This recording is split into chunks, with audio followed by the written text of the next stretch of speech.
বদরের ময়দানে এই পাশে কোরাইশ, এই পাশে মুসলমানেরা। বিশ্বনবী জালাময়ী ভাষণ দিলেন, তোমরা দেখতে পাচ্ছ এটা বদরের ময়দান না, এটা আল্লাহর জান্নাত, ওই জান্নাতের দিকে ছোট।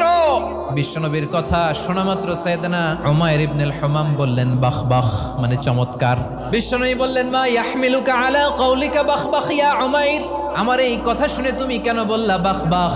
ইয়া রাসূলুল্লাহ, আপনার এই কথা শুনে আমি বড্ড খুশি হয়েছি, আর আমি প্রত্যাশা করছি আমি যদি ওই জান্নাতের মালিক হতে পারি তাহলে কতই না ভালো হতো। সুবহানাল্লাহ বলেন। বিশ্বনবী বললেন উমাইর আনতা মিন আহলিহা, তুমি ওই জান্নাতের অধিবাসী, তুমি জান্নাতি। উমাইর চিন্তা করলেন আমি জান্নাতি, নবীর মুখ দিয়ে যখন বেরোইছে ওই জান্নাতে তো আমার ঢুকতেই হবে, কিন্তু হাতে 3টা খেজুর খেয়ে যদি জেহাদের ময়দানে যাই তাহলে জান্নাতে যেতে তো দেরি হয়ে যাবে।